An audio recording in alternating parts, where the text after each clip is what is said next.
So guys, अब हम बात करेंगे भाषा के प्रकार के बारे में। ठीक है, तो भाषा के कुल कितने प्रकार होते हैं? तो भाषा के 2 प्रकार होते हैं। कितने प्रकार होते हैं? 2 प्रकार होते हैं। भाषा के 2 प्रकार होते हैं।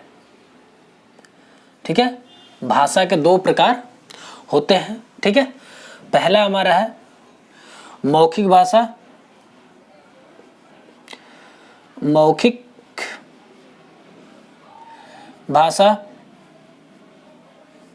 और दूसरा हमारा है लिखित भाषा। कौन सा है? लिखित भाषा।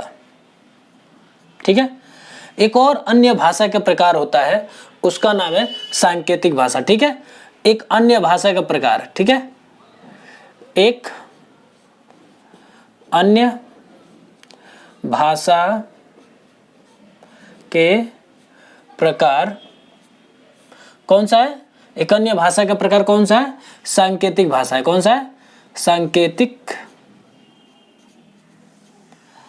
भाषा। कौन सा है? सांकेतिक भाषा। देखिए, अगर आपसे एग्जाम में पूछा जाता है कि भाषा के कितने प्रकार होते हैं, तो आप भाषा के 2 प्रकार बताइएगा। ठीक है, मौखिक भाषा और लिखित भाषा। एक अन्य भाषा का प्रकार होता है सांकेतिक भाषा। इससे एग्जाम में क्वेश्चंस कई बार पूछे गए हैं। ठीक है, इसलिए मैं इसके बारे में डिस्कस कर लूंगा। ठीक है, तो हम तीनों के बारे में विस्तार से अच्छी तरह से समझेंगे, जानेंगे। ठीक है, तो हम सबसे पहले बात कर लेते हैं मौखिक भाषा के बारे में। ठीक है, तो हमारा मौखिक भाषा होता क्या है? हम सबसे पहले बात करेंगे मौखिक भाषा के बारे में। किसके बारे में? मौखिक भाषा के बारे में बात करेंगे। मौखिक भाषा के बारे में बात करेंगे। तो मौखिक भाषा होता क्या है? मौखिक भाषा के बारे में बात करें तो मौखिक भाषा होता क्या है? तो मौखिक भाषा के अगर मैं परिभाषा के देखूं तो मौखिक भाषा की परिभाषा क्या होता है? यदि कोई व्यक्ति अपने विचार एवं भावों को बोल करके प्रकट करता है और अन्य कोई व्यक्ति उसे सुन करके ग्रहण करता है, उसको हम क्या कहते हैं? मौखिक भाषा कहते हैं। मौखिक भाषा में इंसान या मनुष्य क्या करता है? सबसे पहले वो क्या करता है? मुंह से बोल करके अपने विचार एवं भाव को प्रकट करता है। ठीक है, मुंह से ही बोलता है। ठीक है, उसे हम क्या कहते हैं? उसे हम मौखिक भाषा कहते हैं। ठीक है, तो मौखिक भाषा की परिभाषा अगर लिखूं तो कहूंगा, यदि कोई व्यक्ति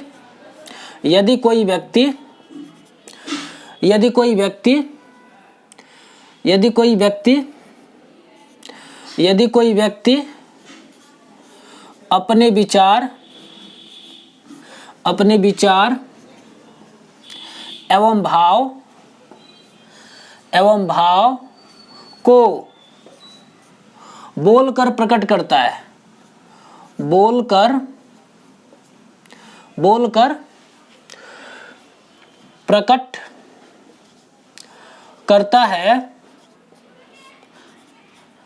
और अन्य कोई व्यक्ति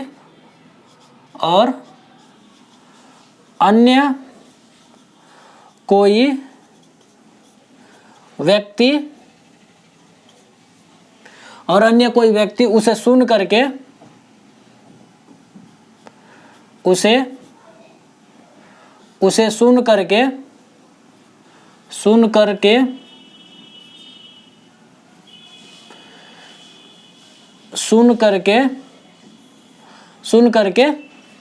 समझ जाता है,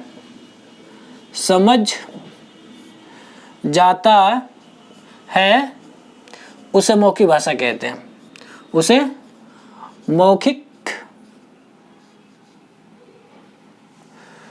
मौखिक भाषा कहते हैं। मौखिक भाषा कहते हैं। ठीक है, ये रही परिभाषा। ठीक है, देखिए, मौखिक भाषा सबसे आसान भाषा होती है। ध्यान रखिएगा, मौखिक भाषा सबसे आसान भाषा होती है। मौखिक भाषा सबसे आसान भाषा होती है। सबसे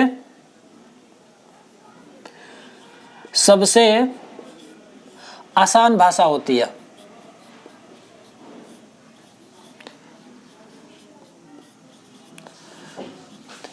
मौखिक भाषा सबसे आसान भाषा होती है। ठीक है, मौखिक भाषा सबसे आसान भाषा होती है और मौखिक भाषा को हम प्रथम भाषा भी कहते हैं। क्या कहते हैं? मौखिक भाषा को हम मनुष्य का प्रथम भाषा भी कहते हैं। क्या कहते हैं? मनुष्य की प्रथम भाषा भी कहते हैं। क्या कहते हैं? ये प्रथम भाषा भी है। क्या है? प्रथम भाषा, प्रथम भाषा भी है। अब समझिए, मैंने बोला कि मौखिक भाषा क्या होता है। तो मौखिक भाषा का मतलब होता है कि यदि कोई व्यक्ति अपने विचार एवं भावों को बोल करके प्रकट करता है और अन्य कोई व्यक्ति उसे सुन करके ग्रहण करता है, उसको हम क्या कहते हैं? उसको हम मौखिक भाषा कहते हैं। ठीक है, मौखिक भाषा सबसे आसान भाषा होती है। क्यों सबसे आसान भाषा होती है? अब समझने की कोशिश करें। अगर कोई छोटा सा बच्चा पैदा हो रहा है तो सबसे पहले कौन सा भाषा सीखेगा? मौखिक भाषा ही सीखता है, बोलना ही सीखता है वो सबसे पहले। ठीक है, इसीलिए मौखिक भाषा सबसे आसान भाषा होती है। आप इसको देख सकते हो, समाज में देख सकते हो, अपने आसपास देख सकते हो कि जो इंसान पढ़ा लिखा नहीं है वो भी इंसान अपने विचार एवं भाव को बोल कर करके अच्छी तरह से समझा देता है, बता देता है। ठीक है, चाहे पढ़ा लिखा हो चाहे नहीं पढ़ा लिखा इंसान हो, कोई भी हो, वो क्या करता है? अपने विचार एवं भाव को बोल करके प्रकट कर लेते हैं। ठीक है, और मैं भी क्या कर रहा हूँ? बोल करके ही प्रकट कर रहा हूँ। ये क्या है? मौखिक भाषा ही है। ठीक है, मौखिक भाषा को हम प्रथम भाषा कहते हैं। कैसे मौखिक भाषा को हम प्रथम भाषा कहते हैं? जब बच्चा पैदा होता है तो सबसे पहले कौन सी भाषा सीखता है? वो बोलना ही तो सीखता है। इसीलिए क्या कहते हैं? मनुष्य की सबसे प्रथम भाषा कौन सी है? मौखिक भाषा है। अगर आपसे एग्जाम में पूछा जाता है, इस बात को ध्यान रखें, क्योंकि ये 2 बार एग्जाम में पूछा जा चुका है कि जो मौखिक भाषा सबसे आसान भाषा है या नहीं है। तो आपको बताना है मौखिक भाषा सबसे आसान भाषा होती है। और कौन से भाषा को हम मनुष्य का प्रथम भाषा बोलते हैं? तो प्रथम भाषा हमारा कौन सी है? मौखिक भाषा है। ठीक है, अगर मौखिक भाषा का उदाहरण के बारे में बात करूं, जैसे मैं उदाहरण के बारे में बात करूं, तो उदाहरण देखा जाए, मौखिक भाषा का उदाहरण देखा जाए, देखिए, गाना सुनना क्या है? मौखिक भाषा है। क्या है? गाना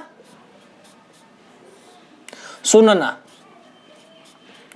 गाना सुनना हमारा मौखिक भाषा है। कैसे मौखिक भाषा है?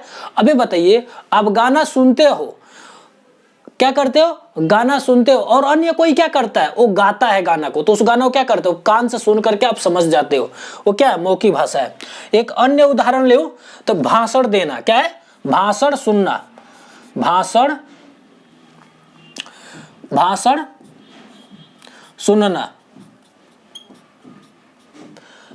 भाषण सुनना। ठीक है, भाषण सुनना, ठीक है, मौखिक भाषा है। समाचार सुनना, समाचार सुनना मौखिक भाषा है। दोस्तों से बातें करना, ये भी मौखिक भाषा है। ठीक है, समाचार सुनना। उसके बाद से मैं कहूंगा कहानियां सुनना। कहानियां सुनना, ये क्या है? मौखिक भाषा है। तो मौखिक भाषा को हम मनुष्य की प्रथम भाषा बोलते हैं। ठीक है, मौखिक भाषा हमारी सबसे आसान भाषा होती है। मौखिक भाषा की परिभाषा में क्या होता है? तो मौखिक भाषा की परिभाषा होता है, यदि कोई व्यक्ति अपने विचार एवं भावों को बोल करके प्रकट करता है और अन्य कोई व्यक्ति उसे सुन करके ग्रहण करता है, उसको हम क्या कहते हैं? उसको मौखिक भाषा कहते हैं। ठीक है, आप इसको लिख लो। ठीक है, इसको नोट्स बनाओ। अब हम बात करेंगे लिखित भाषा के बारे में। ठीक है, लिखित भाषा के बारे में बात करेंगे। लिखित भाषा, ठीक है, लिखित भाषा होता क्या है? यदि कोई व्यक्ति अपने विचार एवं भाव को लिख करके प्रकट करता है और अन्य कोई व्यक्ति क्या करता है? उसे पढ़ करके समझ जाता है, उसको हम लिखित भाषा कहते हैं। ठीक है, देखिए, यदि कोई व्यक्ति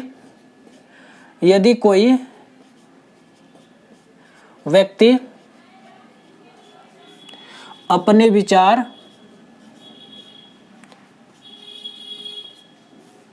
एवं भाव को लिख करके प्रकट करता है, लिख कर प्रकट करता है, और अन्य कोई व्यक्ति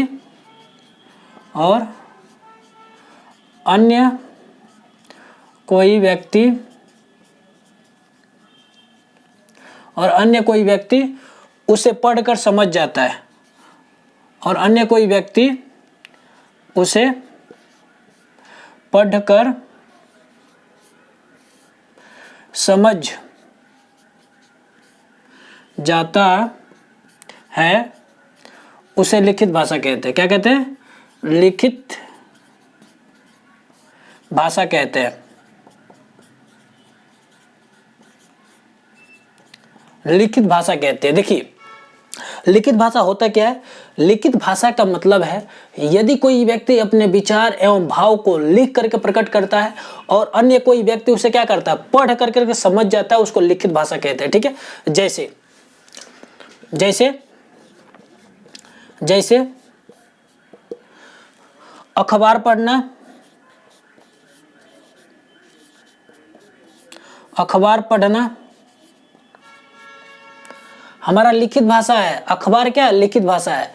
उसमें क्या होता है? लिखा रहता है, हम उसको पढ़ करके हम सब चीज समझते हैं। क्या है? पढ़ करके हम समझते हैं। अखबार को क्या करते हैं? पढ़ करके समझ जाते हैं। ठीक है, तो अखबार पढ़ना हमारा लिखित भाषा है। उसके बाद से किताब पढ़ना, किताब पढ़ना हमारा लिखित भाषा है। ठीक है, देखिए और भी लिखित भाषा के उदाहरण होते हैं। मैं एक और एग्जांपल देता हूं, आप समझने की कोशिश करिएगा। ठीक है, देखिए जो ट्रक होता है, चाहे कोई भी गाड़ी होती है, उसके पीछे एक शब्द, एक वाक्य हमेशा लिखा रहता है। आप गौर से ध्यान दीजिएगा, उस पर लिखा रहता है बुरी नजर वाला तेरा मुंह काला। क्या लिखा रहता है? बुरी नजर वाला तेरा मुंह काला। तो उस ट्रक के पीछे ये वाक्य लिखा रहता है। कोई भी व्यक्ति क्या करता है? उसे पढ़ करके ही समझ जाता है कि बुरी नजर वाला तेरा मुंह काला। ठीक है, तो जो ट्रक पर लिखा हुआ जो भी शब्द होते हैं, कुछ भी वाक्य लिखा रहे, चाहे शायरी लिखा रहता है, वो क्या है? लिखित भाषा ही है। ठीक है, देख लीजिए।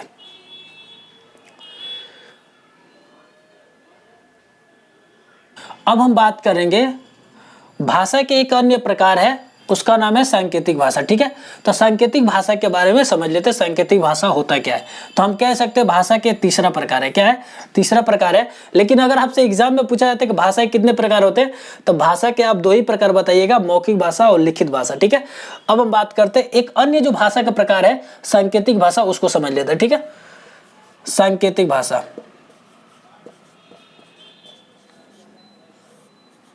सांकेतिक भाषा। तो सांकेतिक भाषा होता क्या है? यदि कोई व्यक्ति अपने विचार एवं भाव को इशारों के माध्यम से प्रकट करता है और अन्य कोई व्यक्ति क्या करता है? उसे देख करके या सुन करके समझ जाता है, उसको हम क्या कहते हैं? सांकेतिक भाषा कहते हैं। ठीक है, देखिए यदि कोई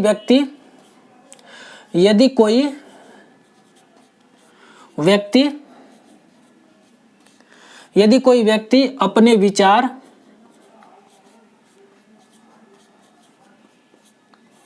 एवं भाव, यदि कोई व्यक्ति अपने विचार एवं भाव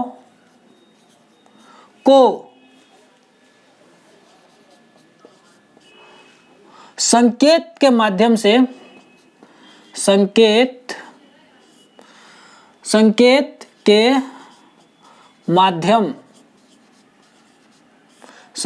माध्यम से प्रकट करता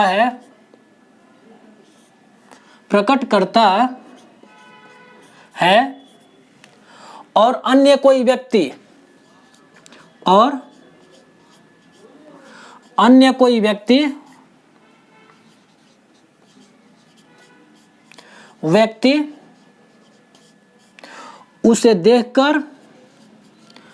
उसे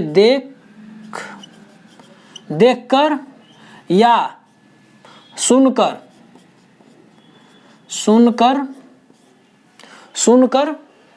समझ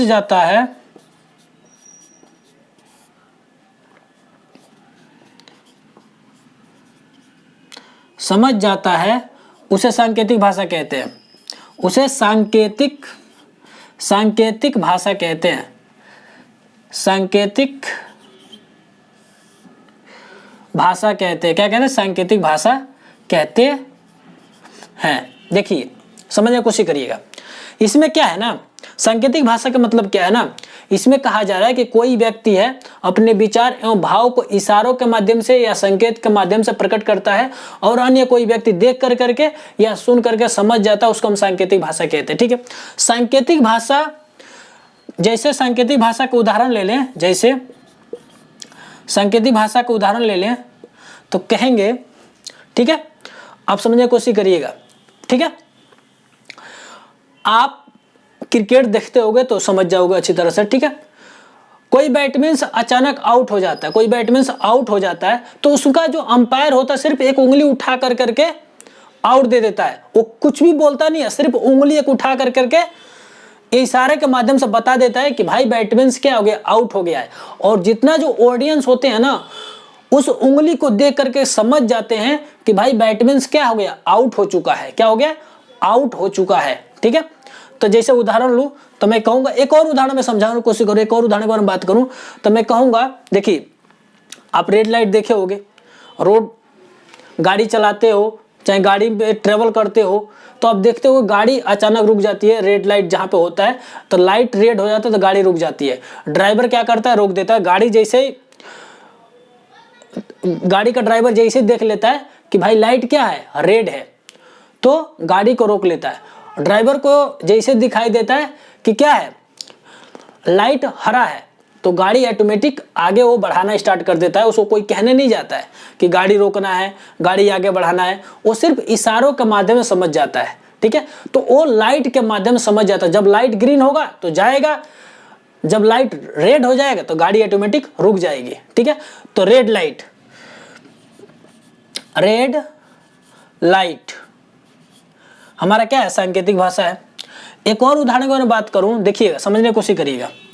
ये रोड है, मैं रोड बनाया हूं, इसके बीच में दो लाइन इस तरह से बना रहता है। ठीक है, इस तरह से लाइन बना रहता है, इसको बोलते हैं जेब्रा क्रॉसिंग। इसके माध्यम से क्या होता है, कोई भी व्यक्ति या कोई भी मनुष्य क्या करता है, रोड को क्रॉस कर लेगा, इस पार से जाकर के इस पार आ जाएगा। ठीक है, मतलब कि इस रास्ते के माध्यम से जो बीच में बना हुआ जेब्रा क्रॉसिंग, इसके माध्यम से क्या करेगा, रोड को क्रॉस कर लेगा। उस आदमी को बताया नहीं गया है कि भाई आप कहीं और से रोड क्रॉस करो, वो देख करके ही समझ जाता है कि भाई मेरे को रोड यहीं से क्रॉस करना है। तो इसका नाम क्या है, जेब्रा क्रॉसिंग नाम है। क्या है, जेब्रा क्रॉसिंग। जेब्रा क्रॉसिंग क्या है, जेब्रा क्रॉसिंग नाम है उसका। क्या है, जेब्रा क्रॉसिंग।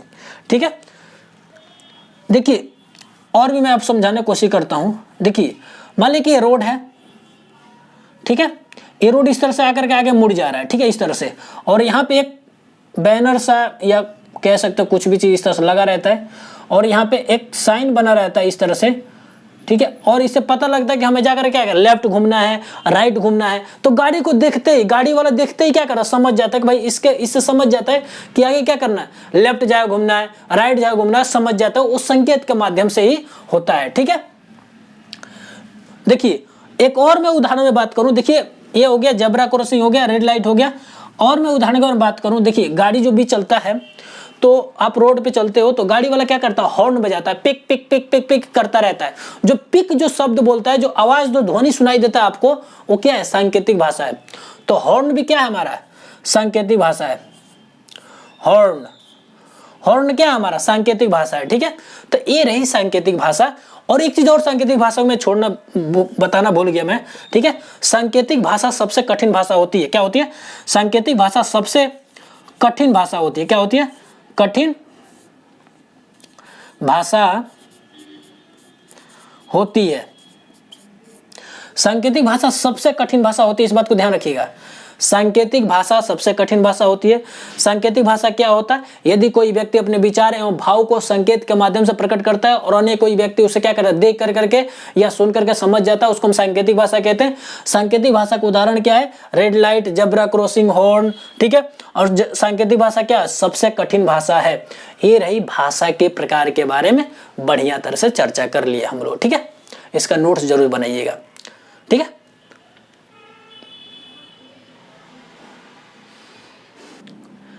सो गाइस अब हम बात करेंगे भाषा के आधार के बारे में। ठीक है, तो भाषा के कितने आधार होते हैं, भाषा के 2 आधार होते हैं। कितने होते हैं, भाषा के 2 आधार होते हैं।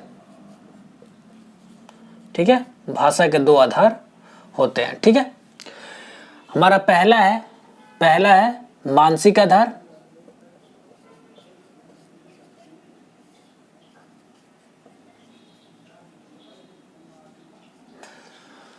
ठीक है, पहला हमारा है मानसिक आधार और दूसरा हमारा है भौतिक आधार।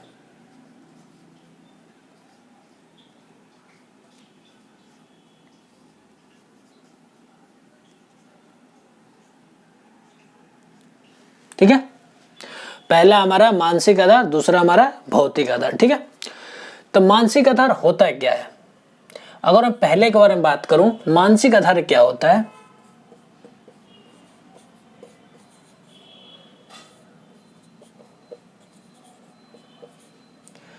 मानसिक आधार क्या होता है? अगर मैं बात करूं मानसिक आधार क्या होता है, तो मैं कहूंगा यदि कोई व्यक्ति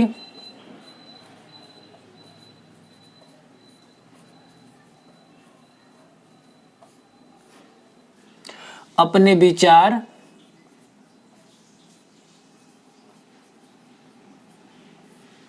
एवं भाव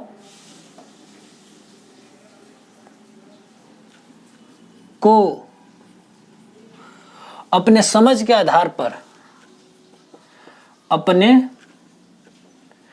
समझ के आधार पर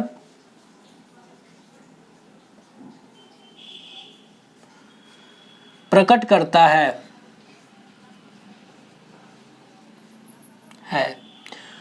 तो उसे हम क्या कहते हैं? उसे हम कहते हैं मानसिक आधार।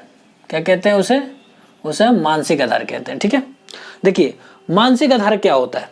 अगर मानसिक आधार के बारे में बात करूं तो मैं कहूंगा यदि कोई व्यक्ति अपने विचार एवं भाव अपने समझ के आधार पर प्रकट करता है, उसको हम क्या कहते हैं? उसको मानसिक आधार कहते हैं। मानसिक आधार का मतलब क्या है कि किसी भी व्यक्ति या किसी मनुष्य की अपनी बुद्धि, अपना ज्ञान, बस ऐसा नहीं है कि अपनी बुद्धि और अपने ज्ञान के अंदर कुछ और डाल दो, ऐसा कुछ नहीं। आपका जितना समझ है उसी को कहते हैं मानसिक आधार। यहां से जो ज्ञान उत्पन्न होते हैं, आपके यहां से जो ज्ञान उत्पन्न होती है उसको हम क्या कहते हैं? उसको मानसिक आधार कहते हैं। ठीक है, अब हम दूसरा में बात करूं, हमारा दूसरा क्या है? भौतिक आधार। क्या है दूसरा? हमारा है भौतिक आधार।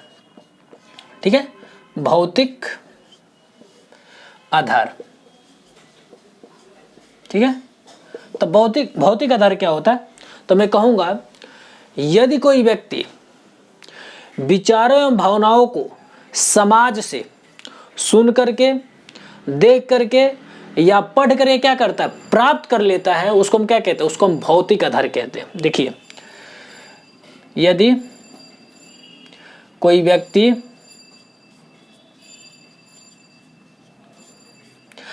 कोई व्यक्ति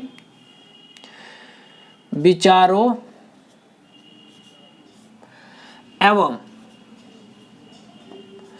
भावनाओं को समाज से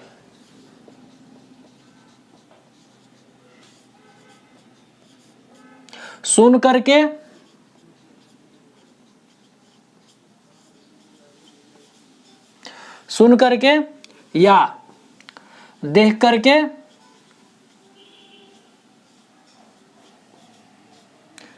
या पढ़ करके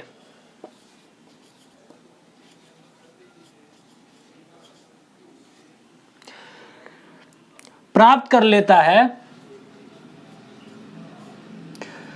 करता है, उसे हम क्या कहते हैं? उसे हम भौतिक आधार कहते हैं। तो मैंने परिभाषा क्या लिखा? तो मैं कहूंगा यदि कोई व्यक्ति विचारों एवं भावनाओं को समाज से सुन करके, देख करके या पढ़ करके प्राप्त कर लेता है, उसको हम क्या कहते हैं? उसको हम भौतिक आधार कहते हैं। देखिए समझने की कोशिश करिए, भौतिक आधार क्या होता है? भौतिक आधार का मतलब है कि भाई जिसे आप प्राप्त कर सको, समाज में ऐसी चीज पढ़ी हुई है जिसे आप प्राप्त कर सको, वो क्या हमारा भौतिक आधार है। जैसे मैं बात करूं ज्ञान, मैं ज्ञान के बारे में बात करूं, मान लीजिए कि आप पढ़ते हो हिंदी व्याकरण, आप हिंदी व्याकरण की पढ़ाई कर रहे हो, ये क्या है, ये समाज में पड़ा हुआ है, समाज में है। आप हिंदी व्याकरण की कोई बुक उठा लो और उसको पढ़कर क्या करोगे, प्राप्त कर लोगे, ठीक है। लेकिन मानसिक आधार में क्या कह रहा है, मानसिक आधार का मतलब है कि आपका बुद्धि, आपका ज्ञान, बुद्धि ज्ञान यहां से जो उत्पन्न होती है उसको हम क्या कहते हैं, उसको मानसिक आधार कहते हैं। भौतिक आधार मतलब क्या है कि जिसे आप प्राप्त कर सको, समझ में, समाज प्राप्त कर सको, समाज से प्राप्त कर सको, कोई ज्ञान प्राप्त कर लो, कोई विचार प्राप्त कर लो, कोई भाव प्राप्त कर लो, आप क्या करो, समाज से प्राप्त कर लो, सुना रहा है, उसको क्या कहते हैं, भौतिक आधार कहते हैं, ठीक है। मानसिक आधार का मतलब क्या है कि आपका जो दिमाग है वहां से विचार उत्पन्न हो रहा है, वो आपका विचार खुद है, भले वो विचार गलत हो या सही हो, उससे कोई फर्क नहीं पड़ता। फर्क ये पड़ता है कि आपके यहाँ से जो बुद्धि, जो दिमाग यहाँ से जो उत्पन्न हुई है, जो यहाँ से आपका जो समझ उत्पन्न हुई है, जो आपका ज्ञान यहाँ से उत्पन्न हो रहा है, उसको हम क्या कहते हैं, उसको मानसिक आधार कहते हैं। भौतिक आधार मतलब क्या है कि जो चीज आपको मार्केट में ऑलरेडी, समाज में ऑलरेडी पड़ा हुआ है, आप उसे क्या कर रहे हो, प्राप्त कर ले रहे हो, उसको हम क्या कहते हैं, उसको हम भौतिक आधार कहते हैं। क्या कहते हैं, उसको हम भौतिक आधार कहते हैं, ठीक है। तो इसका नोट्स बना लीजिएगा। अगर आपसे एग्जाम में पूछता है कि भाषा के कितने आधार होते हैं, तो भाषा के 2 आधार बताइएगा, ठीक है। पहला हमारा है मानसिक आधार, दूसरा हमारा भौतिक आधार, ठीक है। इसका नोट्स बना लीजिए।